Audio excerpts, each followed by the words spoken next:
मैंने यह देखा कि उसी समय शिक्षा विभाग ने एक सर्कुलर भेजा सारे यूनिवर्सिटी ग्रांट्स कमीशन को, एआईसीटीई को, एनसीटीई को और सबको, कि वो शिक्षा संस्थानों में ये फैला दें, राष्ट्र प्रथम, नेशन फर्स्ट। अब अगर यह युद्ध रुक चुका, विराम हो चुका, तो फिर सिविल डिफेंस के लिए लोगों को रिक्रूट करने की क्या जरूरत है अभी? क्या आप ये बतलाना चाहते हैं कि युद्ध जैसी अवस्था है और देश को पूरी तरह से तैयार रहना चाहिए? जो नरेंद्र मोदी ने कहा कि ये ऑपरेशन सिंदूर जारी है, अभी सिर्फ इसको रोका गया है। तो एक एक लगातार जंग की मनस्थिति पैदा की जा रही है, जो बहुत खतरनाक है। ठीक इसके पैरेलल में ये जो मीडिया चैनल्स थे, लगता है कि उनको इशारा दिया गया कि आप फुल स्पीड प्रोपेगेंडा करें और लोगों को भड़काएं, और इस पे जो है भारत सरकार ने, मोदी सरकार ने रोक बिल्कुल लगाने की कोशिश नहीं की। तो ये भी मुझे लगता है कि बहुत एक डिस्टर्बिंग पहलू है इस पिछले एक हफ्ते की घटनाओं का। किस तरह से मीडिया का इस्तेमाल, सिनिकल यूज, जो भारत को खतरे में डालता है, भारत के अवाम में पैनिक फैला सकता है, भारत के अवाम को खतरे में डाल सकता है। लेकिन आप केस हिंदू के पत्रकार के खिलाफ फाइल कर सकते हो। उत्तर प्रदेश में 30-40 पढ़ने में आ रहा है कि 30-40 लोग आपने गिरफ्तार किए, केस चलाए। लेकिन ये जो विदाउट रोक जो है 24 घंटे के लिए बड़े से बड़े चैनल्स पे ये फॉल्स न्यूज चल रहा था, इस पे जो है आपने कोई एक्शन नहीं लिया। मोदी साहब के 2 या 3 जो भाषण अभी तक आए हैं, एक भी बार उन्होंने ट्रंप साहब का जिक्र नहीं किया। और विदेश मंत्रालय के प्रवक्ता भी गोल-मटोल तरीके से ट्रंप की बातों को कह रहे कि नहीं, हम बात नहीं करेंगे, कश्मीर पे बात नहीं होगी। लेकिन जिस तरह से खुल के एक अपना पक्ष रखने का एक होना चाहिए, जो यूक्रेन और कनाडा के मिसाल में हमने देखा, भारत एकदम चुप बैठा हुआ है, मोदी साहब एकदम चुप बैठे हुए हैं, ऐसा क्यों है? नमस्कार, मैं सिद्धार्थ वरदराजन, और आज मेरे साथ मौजूद हैं, जैसे कि हर हफ्ते हम लोग आपके सामने आने की कोशिश करते हैं, प्रोफेसर अपूर्वानंद दिल्ली यूनिवर्सिटी से, जो लंबे अरसे से मुख्तलिफ इश्यूज पे, मुख्तलिफ अलग-अलग टॉपिक्स पे उनसे मैं बात करता आ रहा हूँ।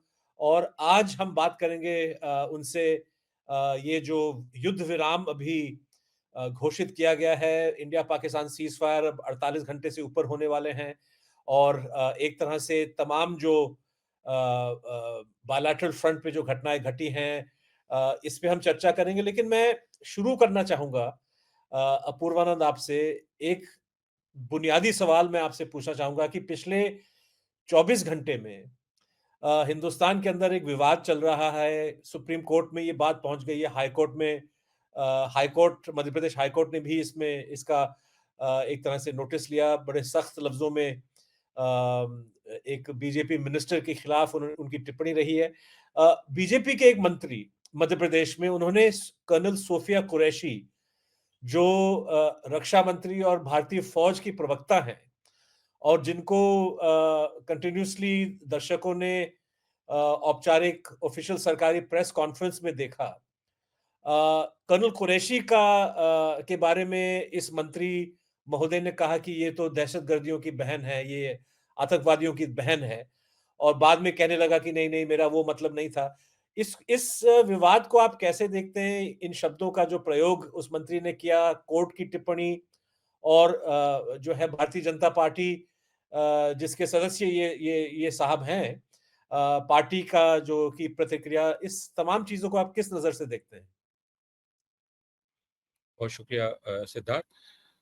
अगर इस पूरे विवाद को देखें जो 2 दिन पहले से शुरू हुआ है, 3 दिन पहले से बल्कि, और ये मध्य प्रदेश भारतीय जनता पार्टी की सरकार के एक मंत्री शाह ने यह बयान दिया और उन्होंने अपने समर्थकों के बीच बोलते हुए यह कहा कि अपने नेता नरेंद्र मोदी की तारीफ करते हुए कि उन्होंने उन्हीं के समाज की एक बहन का इस्तेमाल उनके खिलाफ किया।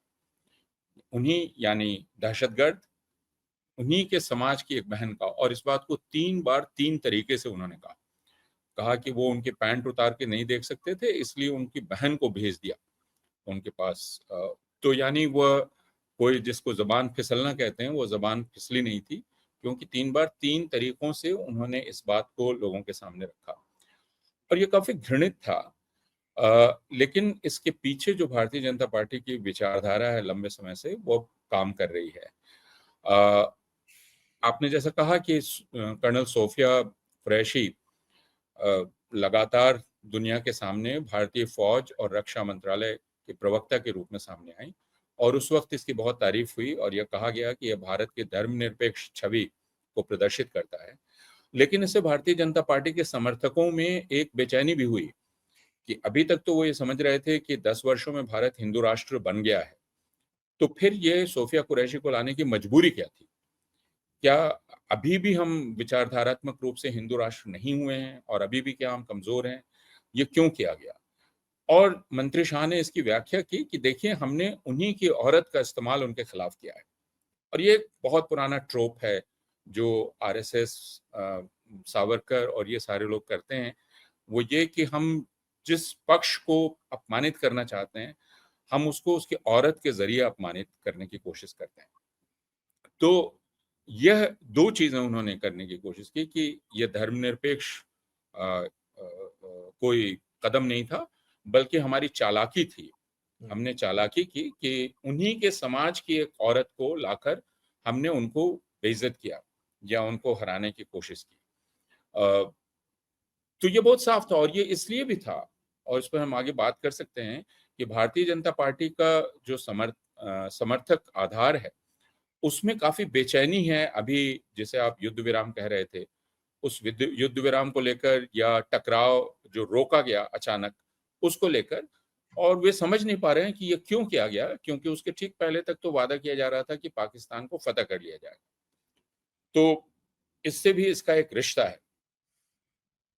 अपूर्व, मैं ये सियासी पहलू, युद्ध विराम के सियासी पहलू की ओर अभी आऊँगा 1 सेकंड के लिए, मतलब 1 सेकंड के बाद।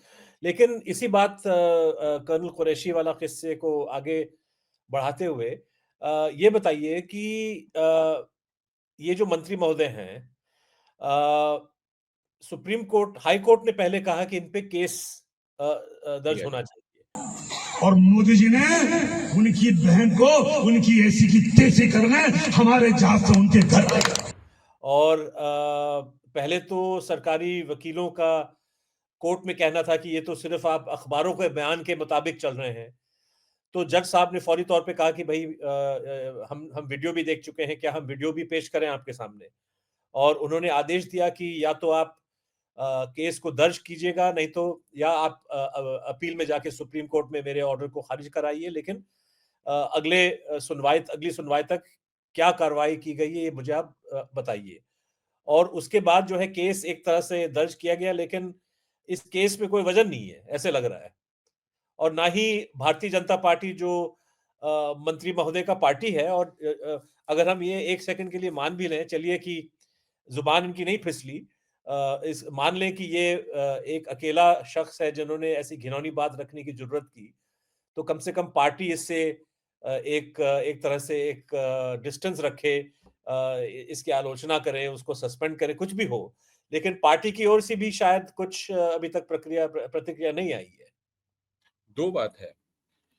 एक तो जैसा उच्च न्यायालय की आपने बात की, उच्च न्यायालय ने पहले दिन बहुत फटकारा, बहुत डाँटा, और जैसा आपने कहा कि जब सरकारी वकीलों ने, सरकार ने ये कहने की कोशिश की कि ये तो आप सिर्फ़ अखबार के रिपोर्ट के आधार पे कह रहे हैं और वो हो सकता है कि मिस रिपोर्टिंग हुई हो, तब उन्होंने कहा कि मैं आदेश में वीडियो के लिंक भी डाल दूँगा। तो ये एक बहुत बड़ी धमकी थी, और उसके बाद इन्होंने रात के 11 बजे के बाद ये एफआईआर दर्ज की। यानी ये काफ़ी मजबूरी में दर्ज की गई, क्योंकि अखबारों की रिपोर्ट के मुताबिक राज्य सरकार इसमें काफ़ी हिचकिचा रही थी। ये एफआईआर ना हो, इसकी पूरी कोशिश हो रही थी, लेकिन हाई कोर्ट की धमकी थी कि इसका नतीजा बहुत भयानक हो सकता है। इसलिए वह रात के 11 बजे के बाद दर्ज हुई, लेकिन वो बहुत कमज़ोर एफआईआर थी। और कल मैं कोर्ट की प्रोसीडिंग को देख रहा था, और उसमें जज साहब इतने खफ़ा थे, और उन्होंने कहा कि आपने जानबूझकर इस एफआईआर को इतना कमज़ोर रखा है कि इन पर कोई कार्रवाई हो ही नहीं सके। और इसलिए ये जो पूरी कार्रवाई होगी, ये पूरी जाँच, ये कोर्ट मॉनिटर्ड होगी। ये भी उन्होंने कल कहा। तो उनका गुस्सा बहुत साफ ज़ाहिर था। और फिर ये सर्वोच्च न्यायालय भी गए, लेकिन सर्वोच्च न्यायालय ने भी बहुत डांटा इनको कल। अब इन 2 दिनों में भारतीय जनता पार्टी बिल्कुल खामोश है। आप देख रहे हैं 22 अप्रैल के बाद से बिना नोटिस दिए वायर को ब्लॉक किया जा सकता है, बिना नोटिस दिए 4 पीएम चैनल को ब्लॉक किया जा सकता है, बिना नोटिस दिए किसी को भी ब्लॉक किया जा सकता है, उस पर मुकदमा दर्ज हो रहा है, लोग जेल भेजे जा रहे हैं। लेकिन मंत्री महोदय ने बयान दिया, 3 दिन गुजर गए, अभी तक भारतीय जनता पार्टी ने इस पर आधिकारिक रूप से खेद भी व्यक्त नहीं किया है। अब इसकी इसकी तुलना आप करिए कंगना रनौत के ट्वीट से। कंगना रनौत ने ट्वीट किया जिसमें उन्होंने अपने नेता नरेंद्र मोदी की तारीफ की और कहा कि ये मर्द है डोनाल्ड ट्रंप, लेकिन उनका भी बाप है नरेंद्र मोदी। और उनको सार्वजनिक तौर पर भारतीय जनता पार्टी के अध्यक्ष ने कहा कि वो ट्वीट वापस लें। और कंगना रनौत ने सार्वजनिक तौर पर इसके लिए माफी मांगी जी। और सार्वजनिक तौर पर यह कहा कि उनको ट्वीट वापस लेने के लिए कहा गया। सिर्फ इन दो की तुलना कर लीजिए। बिल्कुल, बिल्कुल। तो यहां तुरंत पार्टी कार्रवाई करती है जब डोनाल्ड ट्रंप का अपमान होता दिखता है, लेकिन यहाँ एक मुसलमान औरत का अपमान हो रहा है, पूरे मुसलमान समुदाय को बेइज्जत किया जा रहा है। और लेकिन भारतीय नारियों को भी भारतीय औरतों को भी इंसल्ट की जा रही है। बिल्कुल। हाँ, तो इसका अर्थ सिर्फ एक है। वो अर्थ है कि भारतीय जनता पार्टी ये चाहती है कि यह जो घृणा इसके भीतर की है, वह उसके सपोर्ट बेस में पूरी तरह से रच बस जाए, उसका मैसेज पहुंच जाए। और उसके बाद अगर उसे एक्शन लेना भी हो कभी कोर्ट के दबाव के चलते, तो वो कहेगी कि अभी देखिए कोर्ट तो हमारे हाथ में नहीं है, हम मजबूर हैं, लेकिन हम इनके विचार के साथ हैं। जी। तो 3 दिनों तक जो नॉन एक्शन है, वो दरअसल एक तरह का अप्रत्यक्ष समर्थन है उस मंत्री को। ये बहुत साफ है और पूरी भारतीय जनता पार्टी उसके साथ खड़ी है। बिल्कुल, तो मतलब इससे निष्कर्ष यही हम निकाल सकते हैं कि मंत्री महोदय का ये घिनौना उनका जो ये बयान था, ये जो पूरी तरह से पहलगाम घटना को एक सांप्रदायिक नज़र से देख रहा है और जिसकी आलोचना, बल्कि जिसके बारे में विदेश मंत्रालय के सचिव विक्रम मिस्री ने शायद उनके पहले प्रेस कॉन्फ्रेंस में ये भी कहा कि भई पाकिस्तान चाहता है कि पहलगाम घटना जो है इससे देश में सांप्रदायिक आधार पे विवाद हो, ध्रुवीकरण हो और भारत के लोगों ने और भारत सरकार ने इसको होने नहीं दिया। ठीक इसके इसके विपरीत, ठीक इसके खिलाफ मंत्री महोदय जा रहे हैं और भारतीय जनता पार्टी चुप है और उस चुप्पी से हम यही एक तरह से कंक्लूजन निकाल सकते हैं कि पार्टी जो है पूरी तरह से इनकी बातों से सहमत है, इत्तेफाक रखता है। और इससे देश भर में क्या संदेश जाएगा, भारतीय फौज को क्या संदेश जाएगा, भारत के मुसलमानों को क्या संदेश जाएगा, भारत के नारियों को क्या संदेश जाएगा, ये मंत्री महोदय और उनकी पार्टी और प्रधानमंत्री और गृह मंत्री और नड्डा साहब अच्छी तरह से समझ लें, उनको शायद अच्छी तरह से पता भी है। लेकिन उनको पता अपूर्व इससे सवाल उठता है जिसकी जिसकी ओर आप जा रहे थे, मैंने आपको रोका था कि कहीं न कहीं ये टिप्पणी कर्नल कुरैशी के खिलाफ, भारत के मुसलमानों के खिलाफ, भारत के औरतों के खिलाफ ये टिप्पणी कहीं न कहीं युद्ध विराम को लेके जो एक तरह से एक डिससैटिस्फैक्शन, एक अनईज़ीनेस जो हम महसूस कर रहे हैं भारतीय जनता पार्टी के लोगों में, इस सरकार के समर्थकों में, उनको बताया जा रहा था युद्ध विराम से ठीक चंद घंटों पहले गोदी चैनल्स के ज़रिए कि भारत जो है भारत ने कराची पोर्ट को तबाह कर दिया, भारत ने लाहौर और इस्लामाबाद जैसे शहरों पे कब्जा कर लिया, भारतीय फौज ने जो है पाकिस्तान के सरहद को पार करके अंदर जो है अपनी कार्रवाई कर रहा है। ये तमाम चीज़ें उनको बताई जा रही थी मीडिया के हवाले से। इसका खंडन भारतीय सरकार ने, मोदी सरकार ने कभी किया नहीं, इन चैनल्स पे रोक भी नहीं लगा। ऐसे माहौल में युद्ध विराम का जो घोषणा विक्रम मिस्री साहब ने दिया 10 तारीख को, उससे जो है काफ़ी घबराहट पैदा हुई है और हम देख चुके हैं सोशल मीडिया में ये एक्सप्रेशंस हैं इसके, लोग कह रहे हैं कि भाई ऐसे कैसे हुआ। तो क्या कहीं न कहीं ये मुझे लगता है कि मंत्री साहब का बयान उससे भी जुड़ा हुआ है, लेकिन आपकी नज़रों में ये जो युद्ध विराम हुआ है, क्या इससे मोदी साहब की जो का जो सो कॉल्ड विश्व गुरु वाला जो इमेज वो बनाए मतलब जो बनाना चाहते थे, क्या ये विश्व गुरु इमेज भी कहीं न कहीं ये छवि इस पे भी असर पड़ा है? बिल्कुल, इसीलिए इतनी बेचैनी है, क्योंकि अ, युद्ध विराम के 1 घंटा पहले तक तो ये कहा जा रहा था कि अब पाकिस्तान को तोड़ दिया जाएगा, टुकड़े-टुकड़े कर दिया जाएगा, पाकिस्तान का नाम नक्शे से मिटा दिया जाएगा, और सबसे पहले युद्ध विराम की घोषणा डोनाल्ड ट्रंप ने कर दी। और डोनाल्ड ट्रंप की घोषणा के बाद भारत और पाकिस्तान ने यह घोषणा की। अब ये ज़रूर बाद में कहा जा रहा है कि नहीं, हमने खुद ही किया है और पाकिस्तान के अधिकारी ने हमें फ़ोन किया क्योंकि वो घबरा गए हमारे हमलों से। लेकिन ट्रंप पहले घोषणा कर चुके हैं, तो इस तथ्य को अब आप मिटा नहीं सकते, क्योंकि वह समय दर्ज है कि किस वक़्त, कितने कितने घंटे और किस मिनट में डोनाल्ड ट्रंप ने ऐलान किया और आपने उसके बाद किया है। तो आप कितना भी कहते रहें, लेकिन भारतीय जनता पार्टी का जो समर्थक है, वह इससे बहुत बेचैन हुआ, क्योंकि उसको वाक़ई यकीन दिला दिया गया था कि अब पाकिस्तान के दिन पूरे हो गए हैं। भारतीय टेलीविज़न चैनल्स ने दिलाया था। और प्रसंगवश ये कह दें कि भारत के जो मंत्री हैं अश्विनी वैष्णव, उन्होंने सार्वजनिक तौर पे बयान दिया है कि भारतीय चैनल्स ने बहुत शानदार कवरेज की, तो जिस पर पूरी दुनिया हँस रही है। लेकिन इस विराम से काफ़ी झटका लगा लोगों को, और यह खबर भी लोगों समर्थकों में फैल गई कि ऐसा नहीं है कि हमने पाकिस्तान को नुकसान पहुँचाया, पाकिस्तान ने भी हमको नुकसान पहुँचाया। भले ही यह भारतीय पक्ष स्वीकार न करे, लेकिन दूसरे पक्षों से ये बात आने लगी। तो इससे उस छवि को, विश्व गुरु या विश्व विजेता वाली छवि को बहुत नुकसान पहुँचा। कहाँ तो ये कहा जा रहा था कि नरेंद्र मोदी जी युद्ध रुकवा देते हैं। अब यह युद्ध डोनाल्ड ट्रंप ने रुकवा दिया, तो वह छवि एक तरह से हिल गई, और उसकी भरपाई करने के लिए कई तरह के काम किए गए। जैसे नरेंद्र मोदी जो बिल्कुल खामोश थे इतने दिनों तक, उसके बाद उन्होंने तय किया कि वो राष्ट्र को संबोधित करेंगे, और जो उन्होंने राष्ट्र का संबोधन किया, वह एक तरह यह जो अचानक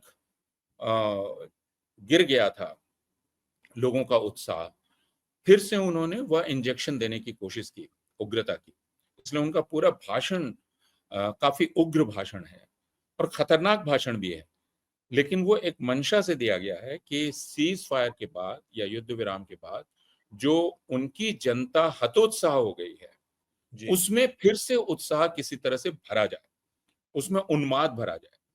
और तो एक तरफ ये सीज़ फायर है, उसका ये असर है, और उसको उसकी भरपाई करने के लिए नरेंद्र मोदी का भाषण है, फिर मीडिया की दूसरी कवायद है, और तीसरे तिरंगा यात्राएँ हैं, जो भारतीय जनता पार्टी अब कर रही है।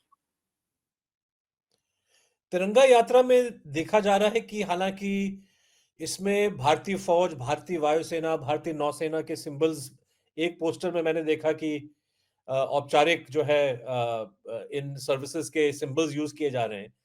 लेकिन कहीं न कहीं ये एक सियासी यात्रा साबित हो रहा है।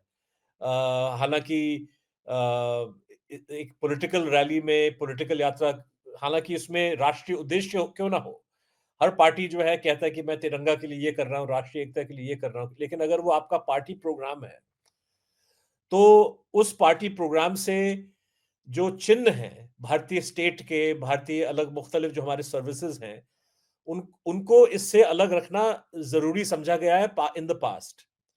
लेकिन अभी मुझे लगता है कि एक पार्टी पॉलिटिकल प्रोग्राम में कहीं न कहीं पूरे स्टेट को और स्टेट के सिंबल्स को भी मोबिलाइज़ किया जा रहा है, और कुछ-कुछ जगहों में मैंने देखा कि एक आदेश, सरकारी आदेश स्कूली बच्चों को कि आप इस प्रोग्राम में शामिल होंगे, हालाँकि ये पार्टी का इनिशिएटिव है। ये भी एक तरह से काफ़ी खतरनाक एक डेवलपमेंट है इंडियन डेमोक्रेसी के लिए, क्यों नहीं? क्यों आपको हाँ, लगना चाहिए? हाँ, 2 चीज़ें हैं। एक तो युद्ध विराम होने के बाद जो फ़ौज लड़ रही थी, अब वो रुक गया, लेकिन इस युद्ध को जारी रखना था। तो उस युद्ध में अब जनता को शामिल कर देना है। जो जो जनता कोई कीमत नहीं देगी, लेकिन उसको ऐसा लगेगा कि वो युद्ध में शामिल है। तो तिरंगा यात्रा एक तरह का युद्ध है, जो करने की कोशिश की जा रही है। उसमें आपने बिल्कुल ठीक कहा कि ये कायदे से भारत की फौज को कहना चाहिए कि उसके निशानों का इस्तेमाल नहीं होगा, उसके प्रतीकों का इस्तेमाल नहीं किया जाना चाहिए। लेकिन उसके प्रतीकों का धड़ल्ले से इस्तेमाल हो रहा है। और यह आपको पिछले चुनावों में भी ध्यान होगा कि फौज का इस्तेमाल किया गया था भारतीय जनता पार्टी के द्वारा चुनाव प्रचार में, और फौज ने उस पर भी आपत्ति दर्ज नहीं की थी। तो यह तो भारतीय जनता पार्टी बिना हिचक के, एक तरह से बेशर्मी के साथ वह काम करती है। कायदे से अगर कोई जिम्मेवार सरकार होती और राष्ट्रीय एकजुटता का क्षण इसको बनाना चाहती, इसको लम्हा, तो वो कहती कि सारे लोग मिलकर यह काम करेंगे। हालांकि अभी भी मेरी समझ में नहीं आता कि यह कोई जंग नहीं थी, यह एक, जैसा कहा गया कि टारगेटेड एक्शन था। उसमें सेना का उत्साह बढ़ाने की इतनी राष्ट्रव्यापी कोशिश क्यों की जानी चाहिए? सेना को इसकी जरूरत नहीं है। सेना को आपके जय जयकार की जरूरत नहीं है, वो अपना एक पेशेवर काम कर रही है। तो स्पष्ट रूप से भारतीय जनता पार्टी अपनी राजनीति इसमें कर रही थी, और इसमें जैसा मैंने कहा कि राष्ट्र के नाम संबोधन जो उन्होंने किया, और उसके साथ ये एक कहानी चलाई गई कि हमने इतना जोरदार हमला किया कि पाकिस्तान गिड़गिड़ाने लगा। ये प्रधानमंत्री ने भी कहा, और यह लगातार चलाया गया। तो यह पूरे, और दूसरे, मैंने यह देखा कि उसी समय शिक्षा विभाग ने एक सर्कुलर भेजा सारे यूनिवर्सिटी ग्रांट्स कमीशन को, एआईसीटीई को, एनसीटी को और सबको, कि वो शिक्षा संस्थानों में ये फैला दें, राष्ट्र प्रथम, नेशन फर्स्ट।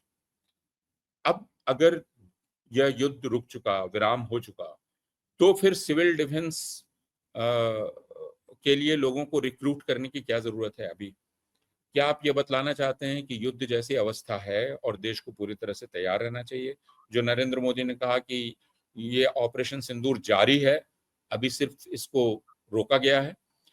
तो एक एक लगातार जंग की मनस्थिति पैदा की जा रही है, जो बहुत खतरनाक है, और जिसके नतीजे भारत में दूसरे होंगे। एक अभिव्यक्ति हमने शाह के रूप में देखी है। भारत में यह अनिवार्यतः मुसलमानों के खिलाफ हमले में जाएगा, क्योंकि आपके सामने अगर पाकिस्तान नहीं है तो दूसरा टारगेट सिर्फ और सिर्फ मुसलमान बचते हैं। यह और ये उसी तरफ जाएगा, और ये बहुत भयानक है। और विपक्षी दलों को यह बात कहनी चाहिए थी, मीडिया को यह बात कहनी चाहिए थी कि आप इस युद्धोन्माद को रोकिए, यह जो आप फैला रहे हैं पूरे देश में, इसको रोकिए। लेकिन दूसरी, इसको भड़काया जा रहा है, मीडिया भी इसको भड़का रहा है, विश्वविद्यालय भी इसको भड़का रहा है लगातार, और ये हमारे लिए बहुत चिंता का विषय है। जी, बिल्कुल। एक और मैं इसी से जुड़ा हुआ एक मीडिया के हवाले से आपसे पूछना चाह रहा हूँ कि मीडिया का जो कवरेज है, हमने बल्कि सरकारी अधिकारियों से ये सवाल उठाया भी, जब द वायर ब्लॉक किया गया 24 घंटे के लिए, और हमने कहा कि भई आपने हमारे प्लेटफ़ॉर्म को क्यों ब्लॉक किया? तो बाकायदा उनसे उनका ईमेल मिला, जहाँ पे उन्होंने एक स्टोरी का ज़िक्र किया, जिसमें द वायर ने सीएनएन की एक रिपोर्ट को बतौर एक स्टोरी के रूप में हमने छापा, जहाँ पे सीएनएन ने एक फ्रेंच इंटेलिजेंस अधिकारी को कोट करते हुए ये कहा कि पाकिस्तान का जो क्लेम था कि एक रफाल लड़ाकू विमान गिराया गया है, लगता है कि ये क्लेम सही है। और हमने कहा कि भई ये स्टोरी जो है, सीएनएन का जो ओरिजिनल स्टोरी है, ये तो सारे हिंदुस्तान में अभी भी नज़र आता है, उसको आपने ब्लॉक नहीं किया। और पाकिस्तान के लोग, मतलब उन्होंने ये सरकारी अधिकारी कह रहे हैं कि नहीं, इससे जो है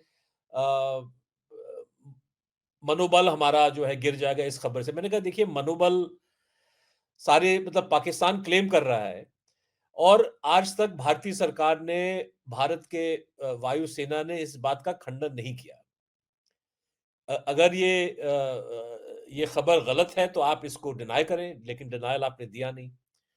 सीएनएन की जो अपनी रिपोर्ट है, उसको आपने ब्लॉक नहीं किया, वो अभी भी जारी है।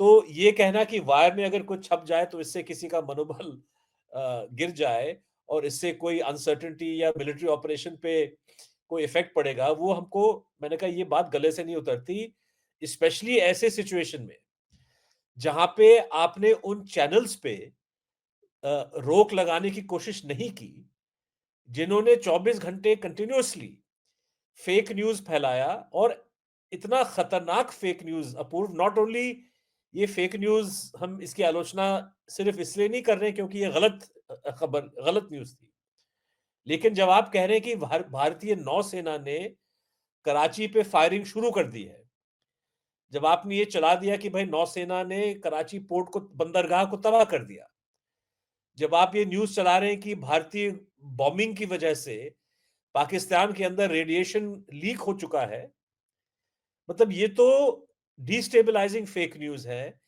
ये ऐसा खतरनाक फेक न्यूज है जिसका असर जो है पाकिस्तान से भी हिंदुस्तान को भारी पड़ सकता है, क्योंकि अगर वहां से इस खबर को देखते हुए किसी जो है मिलिट्री कमांडर जोश में आके, गर्मी में आके बदला लेने, बदले की भावना से कुछ कर दे, तो इस पे जो है भारतीय सरकार ने रोक लगाने की बिल्कुल कोशिश नहीं की। तो कहीं न कहीं मुझे लगता है कि शुरू से ही, हालाँकि भारत सरकार की जो औपचारिक अ, स्टेटमेंट्स थे कि भई ये एक सीमित ऑपरेशन है, सिर्फ़ और सिर्फ़ आतंकवादी ठिकानों पे हम हमला कर रहे हैं। ये पाकिस्तान के खिलाफ और पाकिस्तान के अवाम के खिलाफ युद्ध नहीं है। लेकिन ठीक इसके पैरेलल में ये जो मीडिया चैनल्स थे, लगता है कि उनको इशारा दिया गया कि आप फुल स्पीड प्रोपेगेंडा करें और लोगों को भड़काएं, और इस पे जो है भारत सरकार ने, मोदी सरकार ने रोक बिल्कुल लगाने की कोशिश नहीं की। तो ये भी मुझे लगता है कि बहुत एक डिस्टर्बिंग पहलू है इस पिछले एक हफ्ते की घटनाओं का। किस तरह से मीडिया का इस्तेमाल, सिनिकल यूज, जो भारत को खतरे में डालता है, भारत के अवाम में पैनिक फैला सकता है, भारत के अवाम को खतरे में डाल सकता है। लेकिन आप केस हिंदू के पत्रकार के खिलाफ फाइल कर सकते हो। उत्तर प्रदेश में 30-40 पढ़ने में आ रहा है कि 30-40 लोग आपने गिरफ्तार किए, केस चलाए। लेकिन ये जो विदाउट रोक जो है 24 घंटे के लिए बड़े से बड़े चैनल्स पे ये फॉल्स न्यूज़ चल रहा था, इस पे जो है आपने कोई एक्शन नहीं लिया। न सिर्फ एक्शन नहीं लिया, बल्कि जैसा मैंने आपसे कहा, मैंने एक बयान पढ़ा मंत्री का, जिसमें उन्होंने इनकी पीठ थपथपाई और कहा कि शानदार कवरेज किया है। वैष्णव तो साहब जाहिर है कि हाँ, जाहिर है कि वैष्णव साहब के इशारे पर यह हुआ, या प्रधानमंत्री कार्यालय के, क्योंकि उसके बिना कुछ होता नहीं है। और एक ही तरह की खबर अगर हर चैनल चला रहा है तो उसका स्रोत एक ही है और जी। कोई स्रोत नहीं, क्योंकि इनके करेस्पॉन्डेंट कराची में तो मौजूद नहीं है, इनके करेस्पॉन्डेंट लाहौर में मौजूद नहीं है, कहीं भी नहीं है। यह खबर आ कहाँ से रही है, कौन दे रहा है इनको खबर? या तो खबर का स्रोत फौज है, लेकिन फौज कोई रिलीज नहीं दे रही है। हमें फौज बिल्कुल दूसरी बात कह रही है कि वो प्रिसीजन अटैक्स हैं और इनके अलावा हमने कुछ नहीं किया है, हम कहीं भी टारगेट नहीं कर रहे हैं। लेकिन दूसरी तरफ टेलीविजन चैनल ये कह रहे हैं, तो जाहिर है कि यह एक इशारे से और आदेश पूर्वक यह काम किया गया है कि इसको करना है। और इसके पीछे एक और बात है जिसको समझना हम लोगों के लिए बहुत जरूरी है, कि भारतीय जनता पार्टी के दिमाग में कभी भी राष्ट्र का हित नहीं रहता है। जो चिंता आप व्यक्त कर रहे थे कि इसकी ये नतीजे हो सकते थे, कोई भी जिम्मेदार सरकार ये सोचेगी, वो नजर रखेगी अपने टेलीविजन चैनल पर। यह एडवाइजरी तो जारी की गई कि आप जिम्मेवारी से करें, लेकिन उसका मतलब यह था कि आप सरकार की आलोचना न करें। तो यह जो उन एक झूठी खबरों के जरिए उन्माद फैलाया जा रहा था, ये मैं बहुत पहले से देख रहा हूं कि भारतीय जनता पार्टी सिर्फ यह सोचती है कि किस प्रकार जो ये हिंदी भाषी क्षेत्र हैं, बिहार, उत्तर प्रदेश, मध्य प्रदेश, राजस्थान, इनके लोगों के अंदर उन्माद को स्थायी बना के रखा जाए, और उसके लिए हर मौके का इस्तेमाल, इनके पूरी मनोविज्ञान को बदल देने की कोशिश, और इसका भी इस्तेमाल इन्हीं के लिए किया गया। और यह जो पूरा हमला था, यह हमला भारत के लोगों के विवेक पर हमला था, यानी उनके सोचने समझने की ताकत को कुंद कर देना। अब वायर का ब्लॉक करना या किसी का भी ब्लॉक करना क्या है? क्योंकि आज की दुनिया में अगर आप इंटरनेट पर हैं, तो भारत ने ब्रीफिंग नहीं की, लेकिन पाकिस्तान ने तो अंतरराष्ट्रीय मीडिया को बुलाकर ब्रीफिंग की। आप नहीं बोल रहे हैं, तो पाकिस्तान का वर्जन तो पूरी दुनिया में जा रहा है। उसी वही वर्जन एकमात्र वर्जन है ना। तो आपने जिसको राफेल के बारे में कहा या एक जहाज के बारे में कहा, लड़ाकू जहाज के बारे में, पूरी दुनिया में कयास आराई हो रही थी कि ये हुआ, अब आप कुछ नहीं बोल रहे हैं। तो आप चाहते हैं कि आपके देश की जनता ना जाने कि जो कार्रवाई आपने की है, उसकी भी एक कीमत है और वह कीमत फौज अदा कर रही है और लोग अदा कर रहे हैं। या पाकिस्तान वापसी कार्रवाई कर सकता है, जिसके चलते सीमावर्ती इलाकों के लोगों को भारी नुकसान हुआ और वह निरंतर हो सकता है।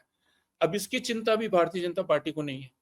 हम्म, इसकी बात कोई भारत का मीडिया नहीं कर रहा है। तो एक तो भारत के लोगों को कुछ भी जानने देने से रोक देना, जी। जिसको मैं कहता हूं ये उनका हक है कि वो जाने कि क्या हो रहा है, लेकिन भारत की सरकार कहती है हम तुम्हें जानने नहीं देंगे। तो अगर वायर कोशिश कर रहा है, चैनल 4 कोशिश कर रहा है, कोई या प्रवीण साहनी एक वीडियो जारी कर रहे हैं, तो उन सबको ब्लॉक कर दिया जा रहा है, क्योंकि वह सरकार से अलग एक जानकारी देने की कोशिश है और जनता में एक तरह की जागरूकता पैदा करने की कोशिश है कि वो इस यह जो कार्रवाई है इसके प्रति अपना रुख तय करे। बिना जाने वो रुख कैसे तय कर सकती है? जैसे भारतीय वायुसेना के प्रवक्ता उन्होंने खुद इस बात को स्वीकार किया कि किसी भी मिलिट्री कार्रवाई में नुकसान झेलने पड़ते हैं और उस उससे मुझे लगा कि जो मिलिट्री के लोग हैं, जो मिलिट्री के प्रोफेशनल्स हैं, वो सिर्फ और सिर्फ अपने ऑर्डर्स को अ, अगर वो इम्प्लीमेंट कर पाते हैं तो उससे वो कामयाबी मतलब कामयाबी का मापदंड वही होता है और नुकसान हो या ना हो, कामयाबी हासिल हुआ तो वही काफ़ी है और इससे उनका मनोबल कि भाई नुकसान हुआ, नुकसान नहीं होना चाहिए, नुकसान को मिनिमाइज़ करना चाहिए, लेकिन नुकसान अगर होता भी है तो उसको स्वीकार करने से फौजी मनोबल कम नहीं होता।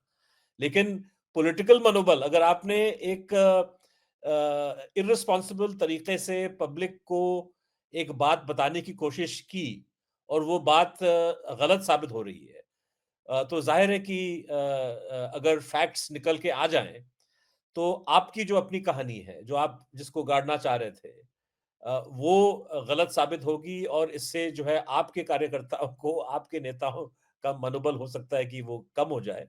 लेकिन आपने फ़ौज के पीछे अपने आप को छुपाने की कोशिश की। लेकिन मेरा आखिरी सवाल अपूर्व आपसे ये है कि पिछले अगर हम 2 महीने का अंतर्राष्ट्रीय स्तर पे अगर हम इसको रिव्यू करें, तो कम से कम 2 ऐसे वर्ल्ड लीडर्स हैं, जिन्होंने ट्रंप की हाज़िरी में, उनके प्रेज़ेंस में पब्लिकली उनको टोका। यूक्रेन के राष्ट्रपति व्लादिमीर ज़ेलेंस्की ने तो बाकायदा लड़ाई की ट्रंप और जेडी वैंस के साथ उन्हीं के हाज़िरी में और कैमरास के सामने। कनाडा के प्रधानमंत्री मार्क कार्नी शायद 10 दिन पहले वॉशिंगटन में जब उनकी मुलाकात हुई ट्रंप से तो उन्होंने बड़े स्पष्ट शब्दों में कहा कि Canada is not for sale. मतलब कि उन्होंने उस चीज़ का ज़िक्र किया जो ट्रंप बार-बार कहते कि कनाडा यूएसए का हिस्सा होना चाहिए और उसने पब्लिकली उस बात की आलोचना की। तो एक ओर पे आपके पास 2 ऐसे नेता हैं, जो अपने आप को विश्वगुरु नहीं बोलते, जो 56 इंच की छाती का ज़िक्र नहीं करते, लेकिन वक़्त आने पे उन्होंने हिम्मत दिखाई, उन्होंने एक तरह से एक स्टेट्समैनशिप दिखाया कि ट्रंप के सामने जो है उन्होंने कहा कि हम नहीं झुकेंगे और हम अपने देश के हितों की रक्षा करना हम इसको जानते अच्छी तरह जानते हैं। और दूसरी ओर पे हमारे यहाँ अगर आप देखें कि पिछले 6 दिनों में ट्रंप साहब के 6 अलग-अलग बयान आए हैं, जहाँ पे उन्होंने 2-3 बातों को दोहराया। सबसे पहले कि हमारी मध्यस्थता की वजह से युद्ध विराम हुआ है। दूसरा कि अ, भारत के नेताओं को हमने कहा कि अगर आप भारत और पाकिस्तान के नेताओं को हमने बताया कि अगर आप युद्ध विराम एक्सेप्ट नहीं करेंगे तो ट्रेड पे रुकावट आएगी। और तीसरा उन्होंने कहा कि कश्मीर पे और अलग-अलग चीज़ों पे भारत और पाकिस्तान डायलॉग करने के लिए राज़ी हैं, जो एक तरह से बहुत बड़ी बात है क्योंकि भारत सरकार का पक्ष रहा है, मौक़िफ़ रहा है पिछले 8 साल से, 9 साल से कि हम किसी भी इश्यू के साथ और ख़ास तौर पे कश्मीर को लेके पाकिस्तान से बात नहीं करेंगे। इन 6 बयानों का खंडन मोदी साहब नहीं कर पा रहे हैं, बल्कि मोदी साहब के 2 या 3 जो भाषण अभी तक आए हैं, एक भी बार उन्होंने ट्रंप साहब का ज़िक्र नहीं नहीं किया। और विदेश मंत्रालय के प्रवक्ता भी गोल-मटोल तरीके से ट्रंप की बातों को कह रहे हैं कि नहीं, हम बात नहीं करेंगे, कश्मीर पे बात नहीं होगी। लेकिन जिस तरह से खुल के एक अपना पक्ष रखने का एक होना चाहिए, जो यूक्रेन और कनाडा के मिसाल में हमने देखा, भारत एकदम चुप बैठा हुआ है, मोदी साहब एकदम चुप बैठे हुए हैं, ऐसा क्यों है? इसलिए कि यह जो एक मनोविज्ञान है, यह मनोविज्ञान वह है जिसमें हम अपने कमज़ोर पर धौंस जमाते हैं, लेकिन अपने से मजबूत के आगे सर झुका देते हैं। और यह भारत की जाति व्यवस्था में भी है, क्योंकि हम ऊपर की जाति के अंगूठे के नीचे रहने को तैयार हो जाते हैं और हम एक दूसरा खोजते हैं जिसको हम दबा सकें। तो नरेंद्र मोदी जिस विचारधारा के हैं, हिंदुत्व की विचारधारा, वो इस गैर बराबरी के सिद्धांत को मानती है। और वह इतनी चतुर तो है ही कि वो ये जानती है कि अंतर्राष्ट्रीय स्तर पर वो सबसे ऊपर नहीं है। तो भारत में हिंदू मुसलमानों को दबा सकते हैं और हो सकता है हम पाकिस्तान को घुड़की दें, लेकिन अमेरिका को घुड़की दें, यह हमारी औकात नहीं है। तो हम अपनी औकात जानते हैं। नरेंद्र मोदी अपनी औकात जानते हैं, भारतीय जनता पार्टी अपनी औकात जानती है। और इसी वजह से कंगना रनौत बेचारी ने एक ट्वीट किया, जो कि उनका अपने नेता के प्रति भक्ति का उबाल था। उस ट्वीट को तुरंत डिलीट करवाया गया क्योंकि उसमें डोनाल्ड ट्रंप का नाम था। तो भाई, आप अपने आका की तारीफ कीजिए, लेकिन उनके आका से तुलना मत कीजिए उनकी। ये बहुत स्पष्ट है। और दूसरे कि यह आत्मसम्मान तो पहले ही गिरवी रखा जा चुका है, क्योंकि यह तो दुनिया के इतिहास में पहली बार हुआ होगा कि किसी देश का प्रधानमंत्री किसी दूसरे देश के चुनावी उम्मीदवार के पक्ष में चुनाव प्रचार करे। ये नरेंद्र मोदी कर चुके हैं और डोनाल्ड ट्रंप के पक्ष में। तो उन्होंने खुद को हाजिर कर दिया, पेश कर दिया कि मैं आपका चुनाव प्रचारक हूं। इससे बड़ा अपमान तो भारत का हो ही नहीं सकता था। ये पहले ही वो कर चुके हैं। तो डोनाल्ड ट्रंप उनकी औकात जानते हैं और यह औकात हम देख चुके हैं डोनाल्ड ट्रंप के इस बार आने के बाद कि जब नरेंद्र मोदी गए तो एलन मस्क अपने बच्चों को लेकर उनके बच्चों के साथ मिलने के लिए गए और उनके बच्चों को खिलाते हुए नजर आए, है ना। तो ये जो सर्वशक्तिमान की इनकी छवि थी, उसको अमेरिका ने जानबूझकर तोड़ा। मस्क और एलन मस्क और डोनाल्ड ट्रंप और जेडी वांस सब ने। और पिछले 6 दिनों से वह सिर्फ बयान नहीं दे रहे हैं, रोज जो बयान दे रहे हैं उसमें एक नई चीज जोड़ रहे हैं। तो उन्होंने कल जो बयान दिया उसमें जोड़ दिया कि हमने कह दिया है कि भाई एप्पल यहाँ तुम बनाओ नहीं, है ना, ये अमेरिका में ही करो आईफोन वगैरह। और दूसरे के टैरिफ जीरो करने के लिए भारत ने कहा है, वगैरह वगैरह। इसका भी ये कोई बहुत बड़ी खबर ट्रंप ने बता दिया कि मोदी सरकार राजी हो चुका है कि ट्रंप की टैरिफ्स को हम एकदम ज़ीरो तक हम लाने के लिए तैयार हैं। हाँ। और जो जयशंकर साहब अपने तेवर दिखाते रहते हैं, अभी तक वो कुछ नहीं बोले हैं। तो ये बहुत स्पष्ट है कि भारत का दर्जा काफी गिर गया है और भारत की छवि पूरी दुनिया में बहुत गिर गई है। और इसको इस बात से भी हम जोड़ के देखें कि 22 अप्रैल के बाद पहलगाम में जो हमला हुआ, उस हमले के बाद पूरी दुनिया ने भारत के साथ सहानुभूति व्यक्त की, पूरी दुनिया ने। लेकिन 6 मई को जो भारत ने कार्रवाई की, उसके बाद दुनिया के किसी भी देश ने भारत के प्रति समर्थन जाहिर नहीं किया और किसी भी देश ने पाकिस्तान की निंदा नहीं की। तो यह भी बहुत स्पष्ट है कि राजनयिक दृष्टि से भी अगर हम देखें, तो भारत पूरी दुनिया में अलग-थलग पड़ गया है, अकेला पड़ गया है और उसका साथ देने, उसकी इस कार्रवाई का समर्थन करने को कोई तैयार नहीं। जी। और इसकी भरपाई अब आप इस देश में एक युद्धोन्माद पैदा करके कर रहे हैं, जो अभी पूरे देश में की जा रही है। जी। नहीं, बात को हम शायद यहीं हम लोग रोक देते हैं पूर्व। मैं दर्शकों को याद दिलाना चाहूँगा कि जंग का ऐलान मोदी साहब ने खुद दिया पहलगाम के चंद दिनों बाद, जब उन्होंने कहा कि हमने मिलिट्री को पूरी आज़ादी दे दी अपनी कार्रवाई करने के लिए। लेकिन जंग बंदी का ऐलान, ये आया वॉशिंगटन से यूएस प्रेसिडेंट डोनाल्ड ट्रंप के हवाले से। और शायद ही आपको ऐसे मिसाल देखने को मिलेंगे दुनिया भर में कि जहां जंग का ऐलान एक ओर से होता है लेकिन जंग बंदी का ऐलान कहीं और से। इसके कूटनीतिक, इसके मिलिट्री पहलू, इसके मिलिट्री कॉन्सिक्वेंसेस क्या हैं, ये तो आप समझ सकते हैं। लेकिन आने वाले दिनों में किस तरह से ये भारत के सियासत पे, भारत के पॉलिटिक्स पे असर डालेगा, ये हम इसको देखते रहेंगे, एनालाइज करते रहेंगे। आज के डिस्कशन के साथ जुड़ने के लिए बहुत-बहुत शुक्रिया। देखते रहिए द वायर। द वायर के और वीडियोस देखने के लिए सब्सक्राइब करें और बेल आइकन पर क्लिक करें। स्वतंत्र पत्रकारिता की आर्थिक मदद करने के लिए डिस्क्रिप्शन में दिए गए लिंक पर जाएं और अपनी राशि चुनें।